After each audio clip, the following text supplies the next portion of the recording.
What's going on, guys? It's me, Tox, and today I wanna go over Kakashi versus Akatsuki. Now, this isn't gonna be Kakashi fighting all of Akatsuki at once. Instead, it's going to be somewhat of a similar video to my Madara video that I've made recently. Which means that Kakashi will be fighting each Akatsuki member 1v1, and for each Akatsuki member, I will go over which version of Kakashi is the weakest that can win. HIDAN is an extremely one-dimensional fighter. What he needs in order to win is the blood of his opponent, meaning that he needs to get the better of Kakashi in close combat. That means as long as we are dealing with a version of Kakashi skilled enough at close combat to not get tagged by HIDAN, Kakashi basically wins. Part 1, Kakashi was hailed the strongest Jonin in the village, which would put him as Asuma's superior. Asuma then could somewhat tango with HIDAN in close combat, and although he ended up getting scratched, he at least didn't seem to be much inferior to HIDAN in physical stats. Now, some might argue that Asuma in part 2 of Naruto manga could be stronger than part 1 Asuma, but nothing in the canon material suggests that he made any gains. Part 1 Asuma was already reacting to attacks of melee-oriented Akatsuki member in Kisame, who also likely has higher attack speed than HIDAN, and Asuma's databook stats have not increased whatsoever between part 1 and part 2 either. So there's a lot more evidence to suggest that Asuma hasn't really improved much in between part 1 and part 2 of Naruto. With that said, I think you can definitely argue for part 1 Kakashi outdoing HIDAN in melee combat, especially once you include his other abilities like Raikiri or clones, which he can use for baits and feints. At best, I could see Kakashi stabbing HIDAN with Raikiri and HIDAN using the opportunity that his immortality gives him to suddenly counterattack shocked Kakashi, but chances are that it will either be a clone of Kakashi or Kakashi can just take the hit from HIDAN and slice his head off with his other hand. Alternatively, Kakashi has some decent genjutsu hype and feats even in part 1. Kakashi's genjutsu worked on Zabuza, and it was also problematic enough for Guy to develop his strategy of watching Kakashi's feet so he can avoid eye contact with Kakashi. So thanks to those feats, one could even argue that part 1 Kakashi wins against HIDAN with his genjutsu alone. So for me, HIDAN then definitely goes into the part 1 Kakashi tier. Any stronger version of Kakashi essentially just wrecks HIDAN completely. So for the closest fight in which Kakashi still wins is part 1 Kakashi versus HIDAN.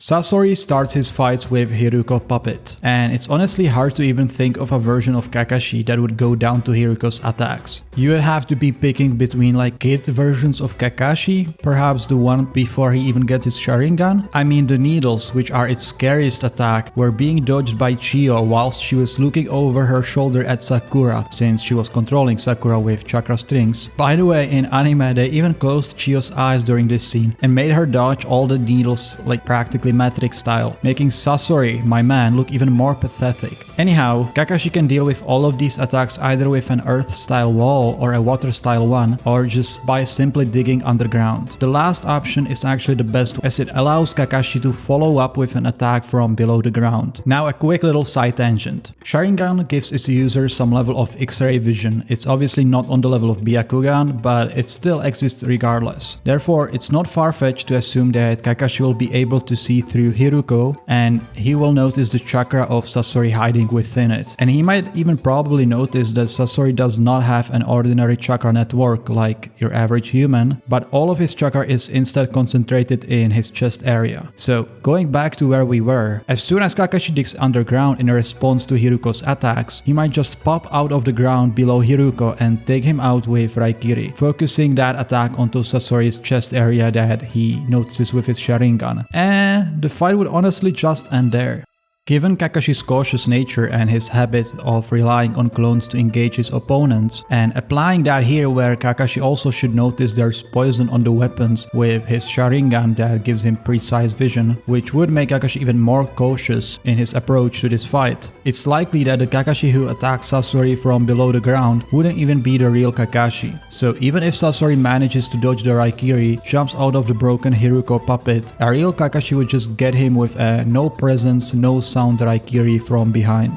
If, however, Sasori somehow survives long enough for 3rd Kazekage puppet to come in play, things will definitely get a lot more difficult for Kakashi. Though it's important to know that Sasori has pretty poor attack speed showings. Sakura at some point during their fight was even capable of reading Sasori's attack patterns, and did so well in fact that Chiyo gained enough confidence that Sakura might not even need her help. So it does kinda look bleak for Sasori, especially when you account for Kakashi having Sharingan, which gives its user an incredibly precise analytical ability. And this Sharingan is being used by Kakashi, who was hyped to be as smart as Shikamaru, who already did something similar before, as when he fought Tayuya, he could actually start predicting her attacks just by reading her finger movement pattern on her flute. So with a vision astronomically better than Sakura's, and intelligence as great as Shikamaru, Kakashi simply does a lot better job than Sakura here, and sees through Sasori's attacks completely. Kakashi should then be able to predict where Sasori is moving his blocks of iron sand and move accordingly, and eventually Kakashi closes the distance. During all this time, Kakashi should have some opportunities to clone feint Sasori with all the smoke on the battlefield from the attacks blocking Sasori's vision, so buying some time with his clone in order to get to Sasori unnoticed shouldn't be that difficult. If somehow the fight progresses where Sasori uses the world method or summons his 100 puppets, Kakashi would lose if this is part 1 Kakashi. But with the odds stacked in Kakashi's favor in the early parts of the fight, that scenario seems pretty unlikely to me. Part 1 Kakashi therefore can already win most of the times, but if you think Sasori somehow survives long enough for his stronger attacks to come out, you might need the Kakashi version from the beginning of Shippuden with his Kamui for a definitive win even in those scenarios.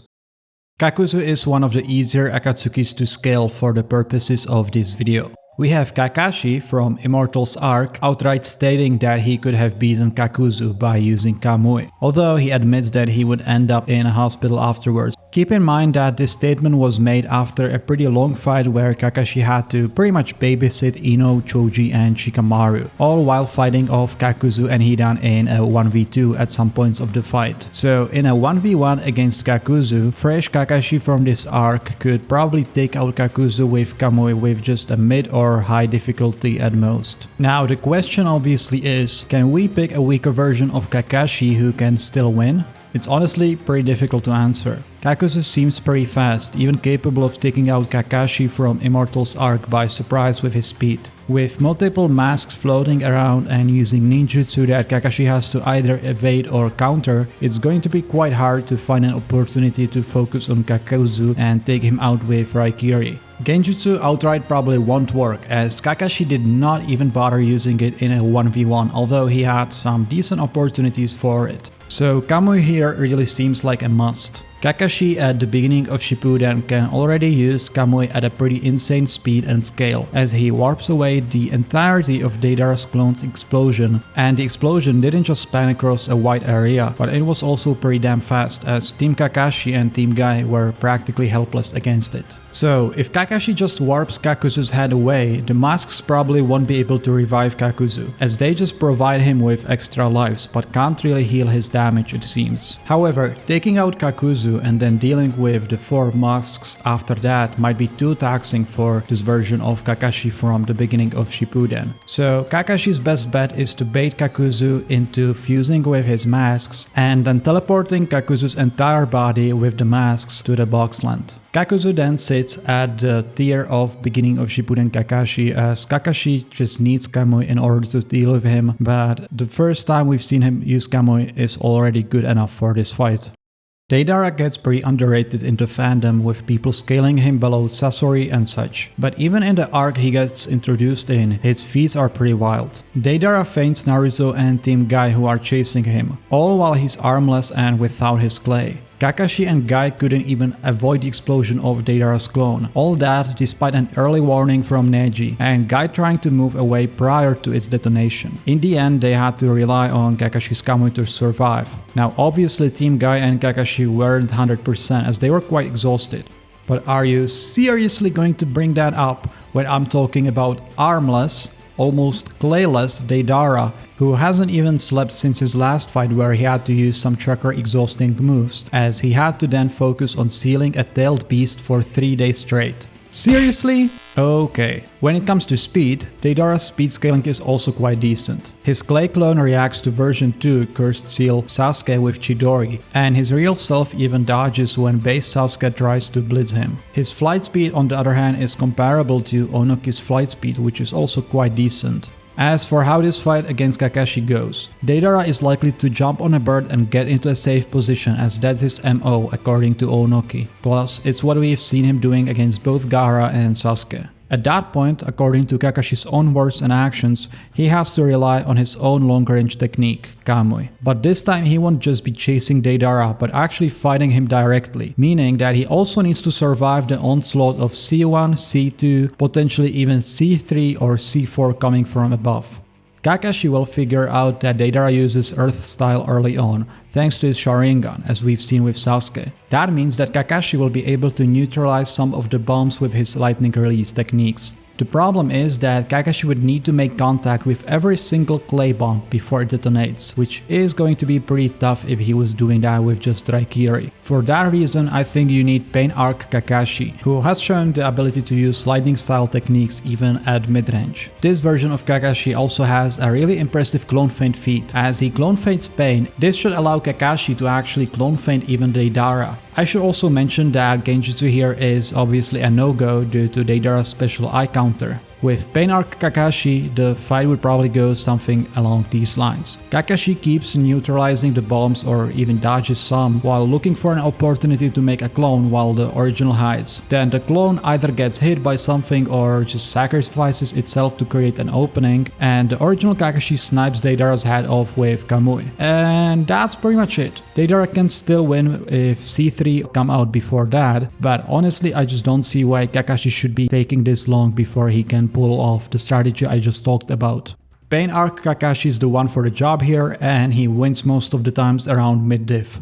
ZETSU is a really troublesome character to scale. PS, it's kinda why I didn't even bother talking about him in my Madara video. But let's include him as well this time. White ZETSU isn't really anything special. His most notable abilities are clones, sport technique, and substitution technique. The sport technique was countered by Jonin's in 5 Kage Summit. And the substitution technique, which is honestly more like a transformation technique, is explicitly stated to suck at replicating the combat ability of the person whose appearance is being copied. So even if ZETSU somehow manages to copy Kakashi's appearance and gains his abilities, those abilities will be essentially weak as hell, so Kakashi shouldn't struggle there. Adding in more clones probably won't change much, as they should be one-shot material for someone like Kakashi anyways. Now, Black ZETSU scales a lot higher, especially when fused with White ZETSU. A platoon of shinobi, which consisted of Mei, Genma, Raido, who were Hokage guards by the way, were all stalled by ZETSU, and KCM Naruto's Futon Rasen Shuriken even failed to take him down as he got tripped up by him and missed it. Once Chojuro lands his attack, ZETSU actually manages to convince everyone there that he was defeated. However, he just uses this opportunity to sneak into the ground, which would be the best time to actually go for a blindside attack if he actually cared about winning that fight. Black ZETSU also has the feat of landing a blindside attack on Jubi Jinchuriki Madara, but we don't talk about that here, okay? With all those feats, he actually seems pretty damn powerful. The issue for him, however, is that he hasn't shown anything that would really protect him from Kakashi's fighting style involving feints and Kamui. Out of respect for the feats I have mentioned, however, I'm just going to go with Pain Arc Kakashi here, but I do believe you can make pretty reasonable arguments for even weaker Kakashi winning here.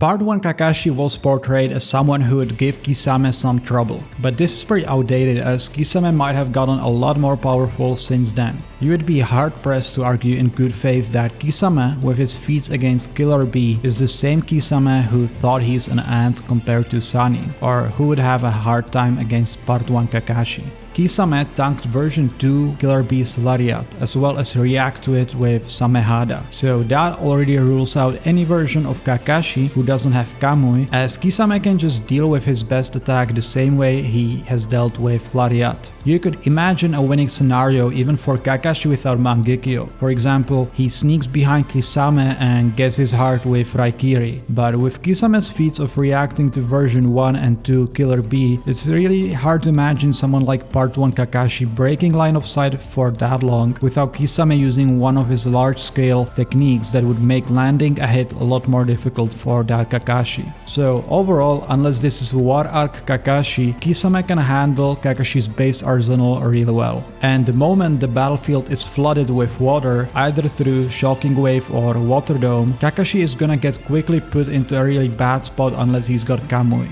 As for Genjutsu, it shouldn't work as Kisame is constantly exchanging his chakra with Samehada, so that's basically a passive partner method he's got going. On the other hand though, Kamui is something Kisame can't deal with anything he's got in his arsenal. Kisame scales to around base Killer B in speed, give or take, and injured Sasuke kept up with that base Killer B in speed. On the other hand, Kakashi in 5Kage Summit arc could keep up with Sasuke, who had 2 chakra amps over the Sasuke who fought base B. Firstly, when gaining V2 Susanoo and then V3 Susanoo. So this puts Kakashi above Kisame in speed. Then Sasuke's Susanoo arrows were too quick for that Kakashi to dodge, but he could still use Kamui on them. We therefore end up with Kamui being faster than Kakashi, who is comparable to Sasuke once he awakens V3 Susanoo, who is superior to Sasuke 1 amp prior, who is then finally superior to Sasuke for the B fight who scales around Kisame. This fight thus would honestly just end the moment 5Kage Summit version of Kakashi blinks and opens up a portal around Kisame's head. Even if Kisame uses Water Shark Bullet or Water Dome or 1000 Sharks before that, Kakashi can just still see through the transparent water and snipe him with Kamui. I think you could definitely argue even Pain Arc Kakashi might do the job here, as his Kamui even back then was extremely quick, allowing him to open up a portal on the nail that Diva Path throws at him without Pain even realizing it happened. So for those reasons I have Pain Arc Kakashi winning here most of the times, but if you wanted a more robust take you could even go with the 5Kage Summit Arc Kakashi instead. Konan's attacking potential outside of Paper Ocean is pretty lackluster to say the least. Kakashi might not need more than just his speed and earth-style wall to deal with them. What's more problematic is Konan's dance of the Shikigami technique, which transforms her body into numerous sheets of paper. It's really difficult to say whether Kakashi could actually deal damage to her with something like Raikiri while she's in this form. Konan might just be able to preemptively disperse the pieces of paper around the area Kakashi is targeting and avoid sustaining damage that way, which makes me think that Kakashi might actually need Kamui here just to actually be able to take out Konan here. Different story would be if we assume Kakashi can actually defeat her with Genjutsu. In that case, potentially even someone like Part 1 Kakashi might suffice here. Konan has actually 0 Genjutsu resistance feats, so it's not far-fetched for it to be a win-con here, I would say. Without Genjutsu, we are looking at someone like Kakashi from the beginning of Shippuden or Immortals arc, who just gets his full body warp onto Konan since he shouldn't have an issue clone fainting her and getting a chance to use it. If this is Konan with Paper Person of the God technique, you need to go with a way higher version of Kakashi. The moment Kakashi starts falling and is about to be attacked from explosive tags from all sides, he's in serious trouble. Kamui's self-warp is too slow to finish in the time before the exploding tags explode, so War Arc Kakashi isn't actually enough here. So shockingly enough, you would need nothing short of double Mangekyo Sharingan Kakashi to win here, as he can fly and obviously also tank the entire attack with his perfect Susanoo. And although it would be a massive overkill and Konan would basically just die from his first attack, you still need to go with double Mangekyo Sharingan Kakashi, as any other Kakashi just gets done in by the Paper Ocean, since he can't fly, can't escape, and can't tank the attack. This is all assuming that Konan uses her Paper Ocean before Kakashi uses Kamui or Genjutsu though. If she blunders that and doesn't get her Paper Ocean off first, then we can go back to just Part 1 Kakashi with his Genjutsu Win-Con or beginning of Shippuden or Immortals arc Kakashi for Kamui Win-Con. Double Mangekyo Sharingan if we want to give her a benefit of the doubt and allow her to make the first move. Weaker Kakashi for any other scenario. Living Itachi. Let's start from the beginning, their first interaction. Part 1, Kakashi could barely keep up with Itachi's ninjutsu speed and had to completely rely on his intuition or instinct or whatever the hell he was doing, as he couldn't even follow Itachi's hand seal speed with his Sharingan. This was all while Itachi was holding back, as stated both by Kakashi and then the data books. The fact that Itachi was holding back there by a lot is also evident from their second confrontation in the beginning of Part 2. A 30% replica of Itachi fights against Kakashi, but Kakashi never points out that Itachi is now moving or using jutsu considerably slower or faster than he did in Part 1.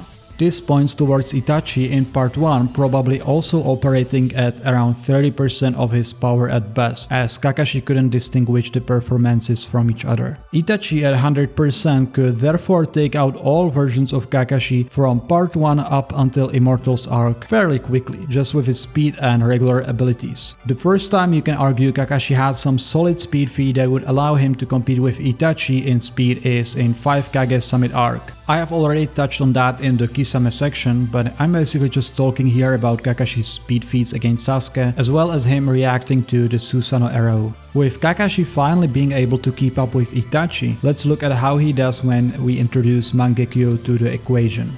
Amaterasu is fast enough for 4th Raikage to need his version 2 in order to evade it, but it's still slow enough for Danzo to be able to raise his arms in time, while against Susanoo arrows he knew he's doomed unless he redirects it with an instantaneous wood technique. This puts Susanoo arrow into at least the same bracket as Amaterasu when it comes to speed, and by 5 Kage Summit Kakashi could teleport those away before they land. However, even if Itachi and Kakashi get into a shooting duel with Amaterasu versus Kamui, and Kakashi loses out and gets hit by Amaterasu before he gets to teleport Itachi, he still wins that duel, as he can just teleport the flames away from his body afterwards. Meanwhile, Itachi has no defense against Kamui whatsoever, and his only real chance is to take out Kakashi before he is teleported. So in Kamui versus Amaterasu, always bet on Kamui. Susanoo here is quite irrelevant as well, as when Kakashi sees it, he will realize that he's screwed unless he ends the fight ASAP, so he just goes for Kamui and that's it.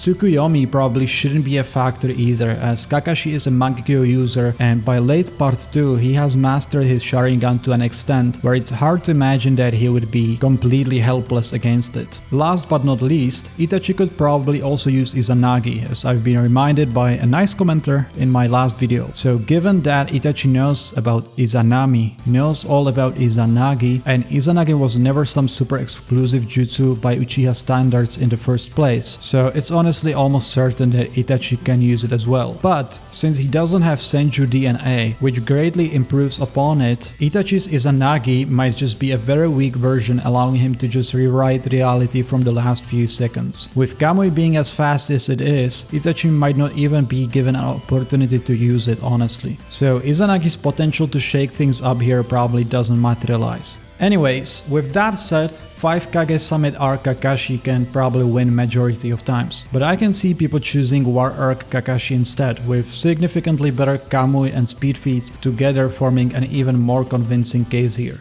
By the way, if Itachi is Edo Tensei, I don't envision any changes here. The fight is going to come down to Kamui anyways, which will probably happen sooner rather than later, so the improvements in Itachi's health and stamina won't really impact anything. With Pain, who Kakashi has fought before, we have once again some solid foundation to build off.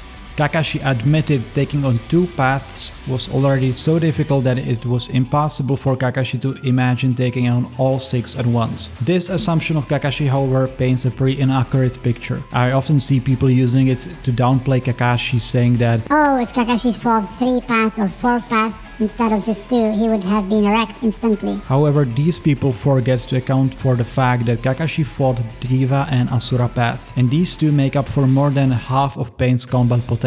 In fact, Diva path on its own, if fully powered, can probably take on all the remaining 5 paths by itself. Now, Kakashi did not fight Diva path at full power, but it was still using weaker almighty pushes and universal pulls pretty liberally, which would still make it the strongest path by far. Asura path also has some really good feats, and the only path you could even argue could be stronger is Animal path, with its Chameleon and Cerberus being incredibly tricky to deal with. With that said, since Kakashi did not know the power level of each path, he naturally must have assumed that each path is about as strong as Diva and Asura paths, meaning that he greatly overestimated them. And given how well Kakashi has done against Diva and Asura in a 1v2 scenario, as he might have even apparently won had Akimichi's not arrived, it shouldn't be surprising that a reasonable case can be made for Kakashi beating all 6 paths of Pain just sometime after Pain arc. By 5 Kage Summit arc, Kakashi did get his crazy Kamui feat, but the problem is that Kamui isn't really an ideal attack against multiple opponents. If all paths stood next to each other, it would be a different thing, since the Kamui portal that Kakashi used on the arrow should be big enough for at least most of them, if not all. But if the paths end up taking a different formation and stand too far apart from each other, Kamui isn't really an option. For that reason, you need Kakashi, who has a great enough base so he can take on the paths even if Kamui alone is not win con here. By the War arc, Kakashi not only knows what each Rinnegan ability does, but he even has a specific counter to each of those abilities. When it comes to his melee combat potential, that has skyrocketed as well in this arc. This Kakashi could go hands to hands with version 2 Jinchurikis, who not only had shared vision, but also Sharingan precognition. These Jinchurikis, while in base, were giving KCM Naruto and B some trouble. So Kakashi even doing anything to them once they power up to V2 is honestly crazy. War arc Kakashi doesn't get any new clone feints, but since he could already clone feint Pain 2 arcs ago, War arc Kakashi pulling off clone feints shouldn't be too difficult to imagine. With Pain being clone feinted, Kakashi can just Kamui several paths at once at speeds where not even Rinnegan Obito or KCM Minato could perceive what has been teleported and what hasn't. If none of the paths are too close to each other, Kakashi can just teleport the most dangerous one, which is of course the Diva path. With Diva path out of the picture, Kakashi cleans the house pretty easily. Preta path is taken out with melee combat, the rest get ran through with Kakashi's Raiton abilities. Or if in need, Kakashi can just use Kamui again, as by War arc his stamina was large enough to allow for multiple usages of it. The only issue Kakashi could run into here with Diva path being out is Animal path with its Chameleon and Cerberus. But seeing how Shima was able to sniff out the chameleon and Kakashi has been hyped for his smell before, Kakashi should be able to locate the chameleon and take out Animal path in it, killing 2 birds with 1 stone. So I'm going with War arc Kakashi for Pain, and if this is Nagato instead of Pain, you would honestly need either War arc Kakashi with his Kamui or potentially even 5 Kage Summit arc Kakashi, since Nagato is just a single target for his Kamui, so ironically this actually makes it easier for Kakashi to deal with him. Nagato does have superior reaction feats to Pain, but it's not anything that will allow him to survive Kamui from War arc Kakashi and potentially even 5 Kage Summit arc Kakashi. Stat-wise, Kakashi seems to be around Rinnegan Obito's ballpark. While it is confirmed that Obito was planning on losing to Kakashi, the fact that Kakashi does not notice that Obito held back against him despite seeing Obito fight and try his best for a long time before that suggests that Obito didn't hold back in his speed or other physical capabilities by any meaningful amount. This means that in melee combat, War arc Kakashi and Obito will be around even, with Kakashi having possibly a slight edge with his Raiton techniques and usage of clones. When it comes to Genjutsu, they seem to be equally matched too, so it shouldn't play a major role in this fight. As for Kamui, Kakashi can't use Kamui on Obito, that has been made abundantly clear in the story. However, Obito can't finish Kakashi off by teleporting him either, as War arc Kakashi knows how to teleport himself back. So Kakashi actually wins out in how their Kamui interacts. Kakashi wins if he forces Obito to go intangible, as he can take an advantage of it by attacking simultaneously from inside of Kamui dimension. He can either do this by having a clone dere ready to strike Obito or by teleporting an attack into the dimension. Obito actually falls for this trick more than once in the manga, so it wouldn't even be out of character for Obito to fall for it here. And since Kakashi seemed to have a decent edge in melee combat, it is hard to imagine Obito beating Kakashi without using his Kamui intangibility. So, regardless of whether this is Mangekyo Sharingan Obito before the war or Obito with his Rinnegan, 1R Kakashi should be enough here, as the previous versions didn't show that they can teleport out of the Kamui dimension, nor do they have that many impressive physical stat feats to guarantee that they do well against either Obito in melee combat. Obito also of course has Izanagi in his back pocket, and as someone with Senju DNA, he actually has the seriously troublesome version, not the budget version that Itachi has. Despite that, it's still hard to imagine Obito predicting in advance that he's going to die and activating Izanagi in time. If anything, Obito is probably going to be fighting an even battle until he makes one slip up, which Kakashi immediately capitalizes on, and Obito dies before he even gets a chance to activate Izanagi. However, if Obito somehow pulls it off and has his Izanagi activated, Kakashi probably dies as he won't be expecting Obito coming back from that and attacking him. If this is Obito with the Jinchurikis, nothing short of double Mangekyo Sharingan Kakashi does the job here, for obvious reasons. So you would need double Mangekyo Kakashi, but he obviously stomps. Jubi Jinchuriki Obito actually loses to double Mangekyo Sharingan Kakashi as well. Kakashi pressured Kaguya for a moment and even dealt significant damage to her, which is far above anything Jubi Jinchuriki Obito has done. Really, all that Jubi Jinchuriki Obito surpasses double Mangekyo Kakashi in is destructive capabilities, but those are meaningless in face of Kamui intangibility that Kakashi now has access to. Jubi Jinchuriki Obito also apparently cannot use his Mangekyo Sharingan, so he can't even counter double Mangekyo Sharingan Kakashi's Kamui attacks, which means that Obito gets done in by Kamui Raikiri pretty quickly. So for Mangekyo Sharingan Obito and Rinnegan Obito you would need 1R Kakashi, for any stronger versions of Obito you would need double Mangekyo Sharingan Kakashi. Okay, this is it for today's video. If you agreed or disagreed with anything, feel free to share your thoughts in the comments. Thank you for watching and please look forward to the next video. See ya!